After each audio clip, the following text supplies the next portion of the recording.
Saulės elektrinių parama verslui sustabdyta. Tad šiandien iš praktinės pusės padiskutuosime apie elektrinių įrengimą ir naudą. Studijoje Saulės grąža direktorė Deiminta Keršytė. Sveiki. Sveiki. Ir iki prekybos tinklo technikos departamento energetikos projektų vadovė Dovilė Vilkevičiūtė. Sveiki, Dovilė. Sveiki. Tai ačiū, kad atvykote. Dabar tikrai tokia aktuali tema šiandieną. Deiminta, ar sutiktumėte su manimi? Be abejo. Ir ypatingai verslų pasaulyje kažkaip irgi matome, kad vis daugiau jų pasirenka saulės elektrinės. Kaip jūs pastebite, ar didėjo susidomėjimas? Na, verslas nuolatos domisi saulės elektriniam, o tas sprendimas, kada įsirengti ar dabar ar ateityje, tai vat ir priklauso nuo kelių tokių faktorių, kaip kartais ir parama. Arba metų laikas, nes jau matom, kad saulė lenda ir mintys apie saulės elektrinės irgi kyla. Kyla, be abejo, norisi tos saulės Taip. visiems ir sutaupyti norisi, Tikrai be jokios abejonės. O ką pastebite, kokie tie pagrindiniai būna verslų motyvai pasirinkti saulės elektrinės? Turbūt ne tik tas artėjantis pavasaris, ar ne? Tai be abejo, tai kadangi saulės elektrinė generuoja elektros energiją, taip, tai verslai, kurie turi didelės elektros sąnaudas, tai pirmiausia galvoja apie tai, kaip sutaupyti, kaip tas sąnaudas susimažinti, suvaldyti elektros kainą. Tai vienas iš didžiausių motyvų ir yra būtent ta ekonominė nauda.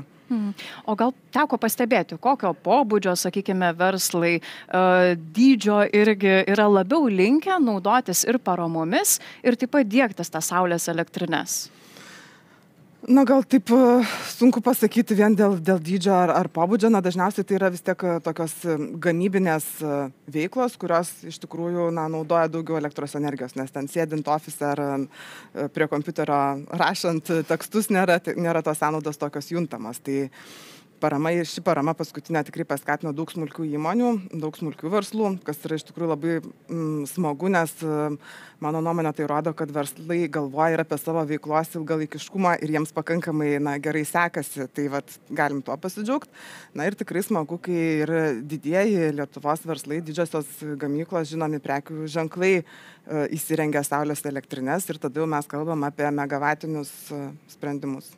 Taip, ir tokį bendradarbiavimą glaudesnį greičiausiai. Taip. O kaip apie ūkius kalbant, sakykime, vis tiek ūkiai tikrai nemenka kiekį elektros energijos išnaudoja. Pati mačiau visvaje, Anykščius pravažiuoji, ten žiūri, matai, tiesiog ta elektros energija sukasi beprotiškai. Ūkininkus? Taip, kalbant apie ūkininkus. Taip, tai ūkininkai irgi yra atskiras segmentas ir jam kartais taikomos skirtingos paramos priemonės, tai tikrai irgi įsirengia, nes visas tas džiovinimas, saugojimas, vėsinimas irgi turi didelės elektros sąnaudas, tai prisidedam ir prie žemės ūkio. Tai dabar jau pereikime prie tokios realios patirties. Tikėkime, Dovilė, kad jūs pasidalinsite su mumis.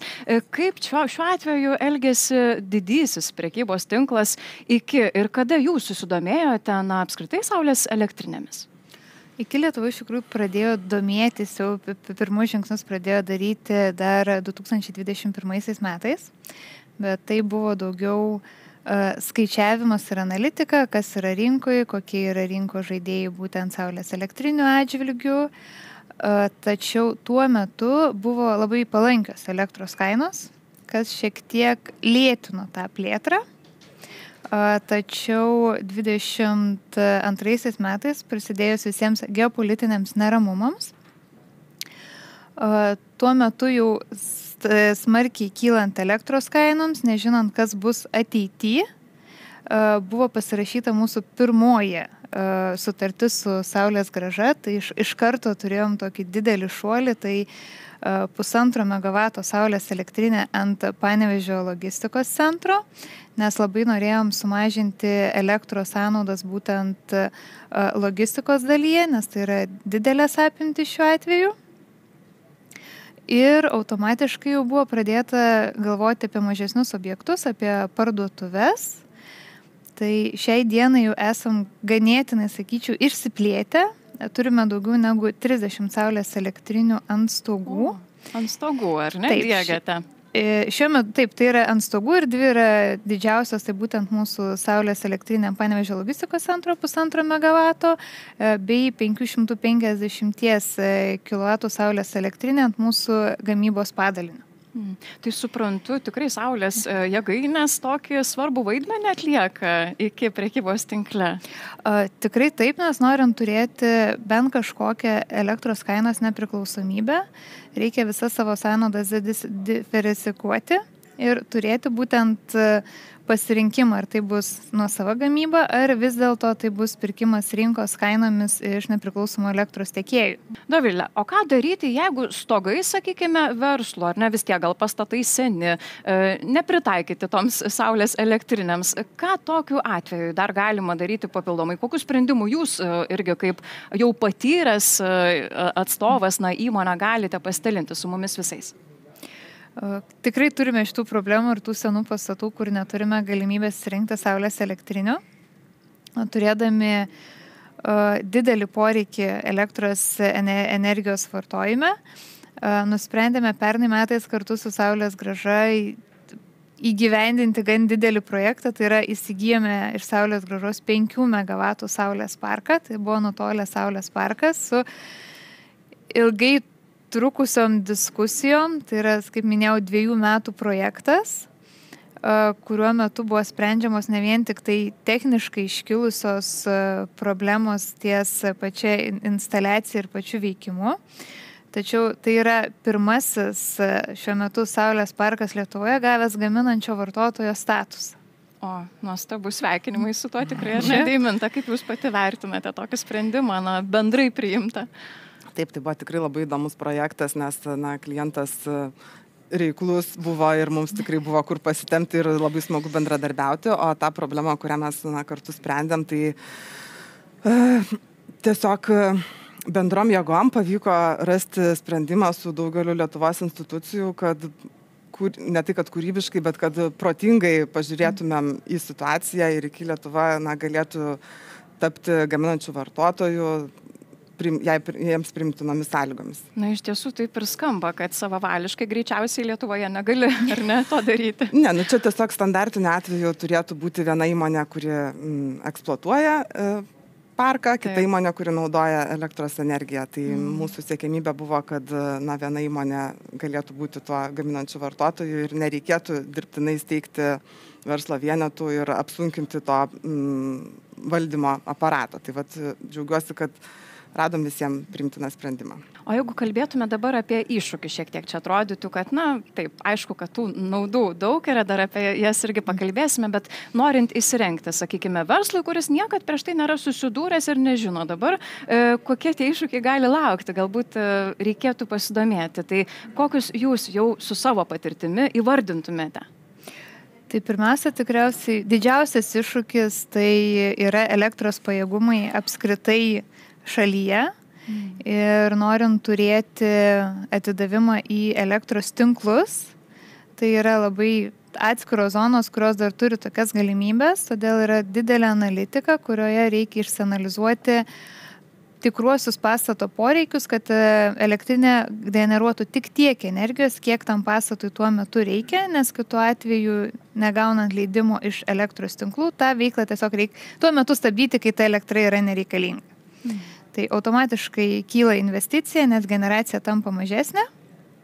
Tai norint gal šį iššūkį tokius šiek tiek sumažinti, mes nusprendėme įdieginėti ir elektros energijos kaupimo baterijas, kad būtent tai, kas yra pagaminta virš tuo metu esančio poreikio, būtų kaupiama ir irgi būtų toliau vartojama būtent tuo metu, kada pastatui to reikia.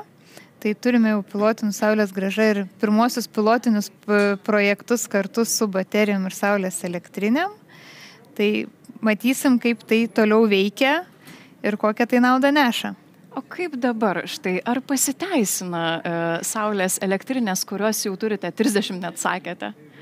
Saulės elektrinės pasiteisina, tai nėra greita investicija, kuri atsiperka per metus ar 2, tai yra ilgalaikė investicija, bet tuo pačiu jinai suteikia įmonei ir saugumo.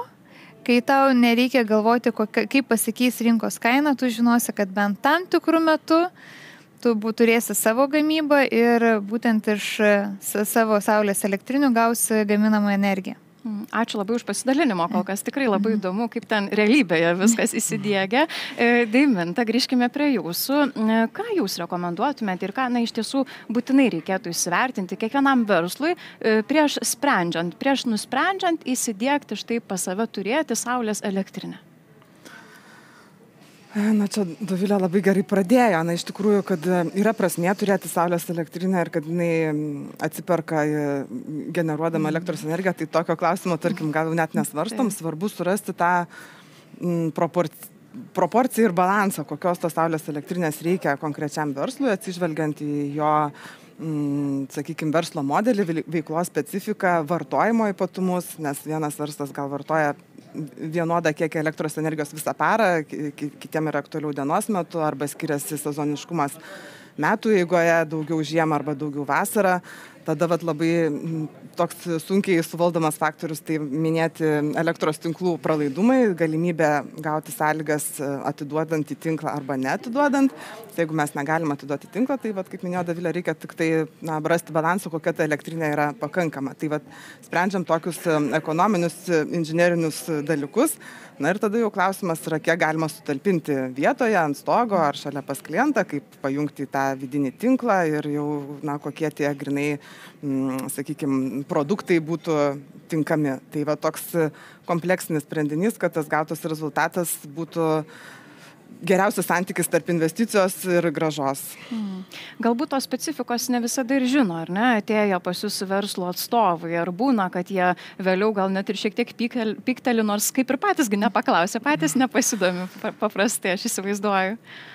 Aišku, kad, kaip sakyt, jie ir neturi žinoti turbūt, taip, tai jų... Užsiėmė savo reikalai žmonės, taip. Taip, jų reikalas yra žinoti savo verslą ir pasidalinti informaciją ir o mūsų atsakomybė yra užduoti klausimus ir surinkti iš kliento tą informaciją. Tai tiesiog labai svarbu bendradarbiauti, neslėpti, dalintis, nes jeigu klientas tų savo poreikių neišsako, tai kartais tikrai gali ir neatspėt. Tai be jokios abejonės. O kaip jūs pati, Deiminta, vertintumėte iki sprendimą diegtis ant stogų saulės elektrines ir kaip dažniau yra linkę verslai daryti? Galbūt kažkur laukuose diegtis, gal dar kitoje erdvėje? Jeigu tik yra galimybė, tai tikrai yra, sakykime, išmintingas sprendimas, nes išnaudojamas ir stogo plotas ir yra galimybė tada elektros energiją vartoti momentiškai, tai reiškia, daug didesnis tas ekonominė nauda gaunasi. Tai tikrai visada skatinam klientus ir tam reikia įsivertinti stogą, nes ne visi stogai tam tinka, kartais nelaiko tų apkrovų, nes saulės elektrinė yra tam tikras, kaip sakyt, svoris papildomas pastatui. Tai šiaip sprendimas yra puikus ir iki, pavyzdžiui, galiu pagirti, kad klientas, kadangi ne pirmus metus turi patirties, tai irgi patys turi puikių minčių, kaip jam tą procesą pagerinti. Esam turėję, Dovilė, gal gali papasakot, kaip jūs pasiruošėt naujus pastatus statydami, nusimatot netgi, kad bus toks sprendimas. Tam tikrą stogo, ar ne? Gal specifiką pasirenkate? Taip, šiuo metu, kadangi toliau planuojame tęsti būtent instaliaciją saulės elektrinių ant stogų, tai visuose naujai statomuose objektuose iš karto yra projektuojama konstrukcija, kuri laikys saulės elektrines, kad neturėti tos rizikos ateityje.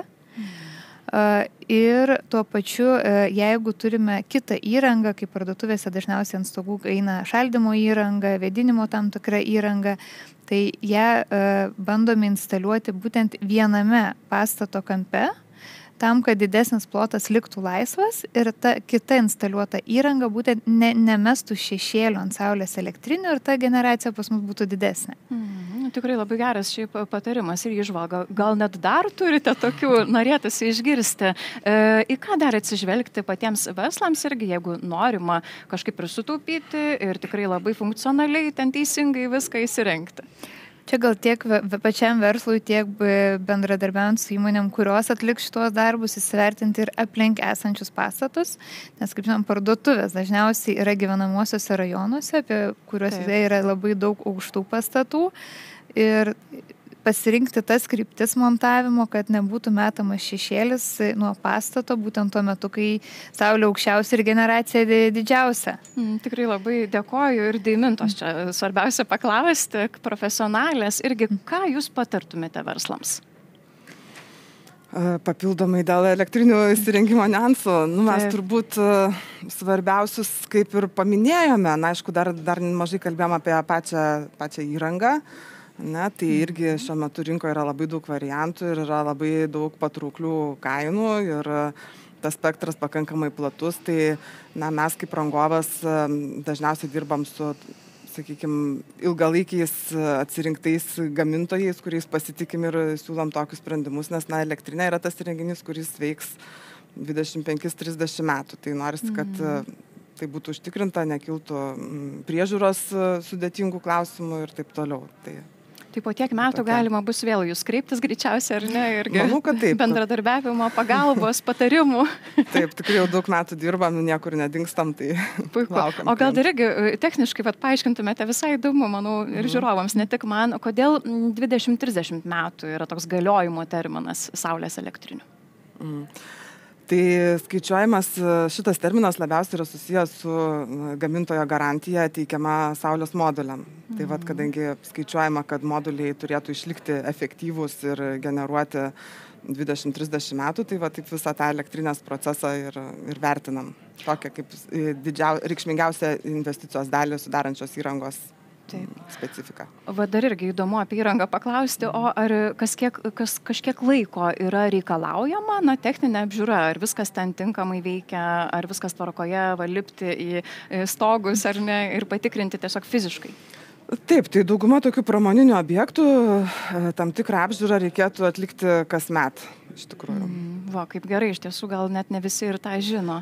Taip, tai dažniausiai su saulės elektrinėm tokių didelių problemų nekyla, bet dėl saugumo, dėl efektyvaus veikimo, tai stebimas elektrinės generacija, sakykime, nuolatos, nes yra galimybė programinė įrangoje matyti, kaip veikia saulės elektrinė.